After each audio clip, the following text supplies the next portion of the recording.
Olá, hoje a gente vai mergulhar fundo numa estratégia super poderosa. Uma que tem como objetivo, olha só, tornar a concorrência irrelevante. A gente vai desvendar a estratégia do Oceano Azul, baseada no trabalho incrível de W. Shen Kim e René Malborne, e entender como é possível criar mercados totalmente novos, do zero.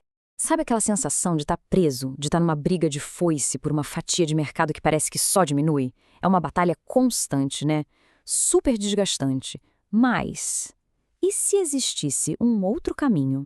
Então, para a gente entender a solução, primeiro a gente precisa dar um nome para o problema.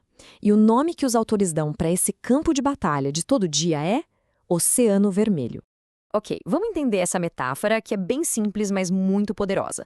Pense assim, os oceanos vermelhos são os mercados que a gente já conhece. As fronteiras da indústria já estão definidas, todo mundo conhece as regras do jogo e a competição é tão acirrada, tão sangrenta, que acaba manchando a água de vermelho.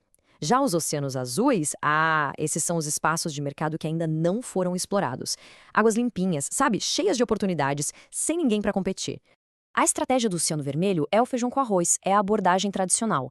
É sobre ser melhor que o rival, pegar uma fatia maior do bolo que já existe e ter que escolher. Ou você oferece mais valor, mas cobra mais caro, ou oferece um valor ok por um preço mais baixo. Praticamente todo o pensamento estratégico dos últimos 25 anos focou nisso aí. Só que a grande virada, o segredo por um crescimento realmente espetacular, não está em lutar com mais força, está em criar novos oceanos azuis. E é isso que a gente vai ver agora.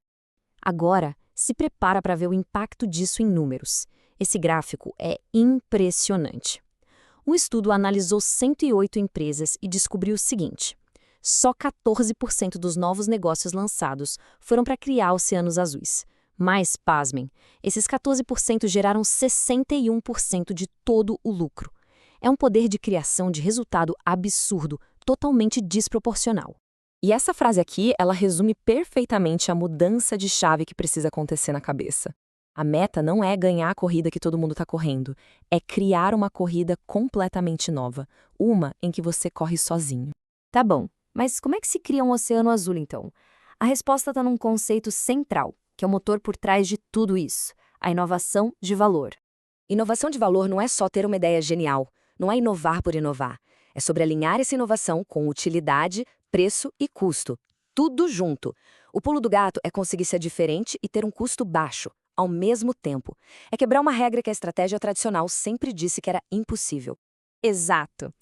A estratégia convencional sempre forçou uma escolha. Ou se cria mais valor para o cliente gastando mais, ou se cria um valor razoável com um custo menor.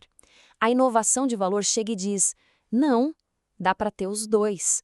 Dá para ser incrível e acessível. Isso tudo pode até parecer um pouco teórico, né? Mas a verdade é que existe um processo, um método bem sistemático para colocar em prática. Então, vamos para a parte prática ver como se constrói isso. E a ferramenta para isso é essa aqui, a matriz das 4 ações. Ela serve para desafiar a lógica de uma indústria inteira fazendo 4 perguntas muito diretas. Primeiro, o que todo mundo considera essencial no setor, mas que pode ser eliminado. Segundo, o que pode ser reduzido bem abaixo do padrão atual. Terceiro, o que deve ser elevado, muito acima do que se faz hoje. E por último, o que nunca foi oferecido antes pode ser criado. E para isso ficar bem claro, não tem exemplo melhor que o Cirque du Soleil. Eles pegaram uma indústria que estava em declínio, a do circo, e simplesmente reinventaram o negócio todo. Criaram um oceano azul espetacular. Olha só como eles usaram a matriz. Primeiro, eliminaram custos altíssimos, como os espetáculos com animais e os grandes astros de circo. Depois, reduziram coisas como o humor mais pastelão. Aí, elevaram a qualidade do espetáculo, com um picadeiro único e super produzido.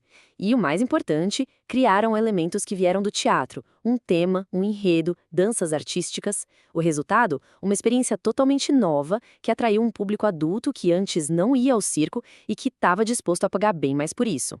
Outro exemplo fantástico vem de um lugar bem diferente, o mercado de vinhos dos Estados Unidos. Um oceano vermelho superlotado, competitivo ao extremo. Aí, uma vinícola australiana, a Casella Wines, resolveu quebrar todas as regras com a marca Yellowtail. O que eles fizeram? Começaram eliminando toda aquela terminologia complicada de vinho que assusta quem não entende do assunto. Depois, reduziram a complexidade do sabor, para ser um vinho mais fácil de gostar, e diminuíram a variedade de uvas. Aí, elevaram o preço, se comparado aos vinhos mais baratos, para sinalizar uma qualidade maior. E, por fim, criaram algo totalmente novo. Um vinho fácil de beber, super fácil de escolher na prateleira e com uma marca divertida, que passa uma ideia de aventura. E o resultado disso?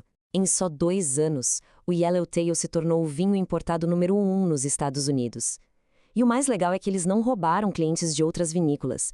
Eles trouxeram gente que bebia cerveja, que bebia coquetéis, para o mundo do vinho. Eles criaram uma demanda que não existia. Beleza. Então, como é que a gente sabe que uma estratégia do Oceano Azul é boa quando a gente vê uma? Existem 3 características que não falham. Uma boa estratégia, primeiro, tem foco. Ela não tenta ser tudo para todo mundo. Segundo, ela tem singularidade, ou seja, ela é visivelmente diferente das outras. E terceiro, ela tem uma mensagem consistente, forte e fácil de entender. Tipo a da Southwest Airlines, a velocidade de um avião pelo preço de um carro. Pronto, tá tudo aí. Se a estratégia é complicada demais para explicar assim, de forma simples, provavelmente ela não é tão boa. E para fechar, fica essa provocação final. A jornada em busca de um oceano azul começa exatamente aí, questionando aquelas verdades que todo mundo no seu setor aceita, sem nem pensar.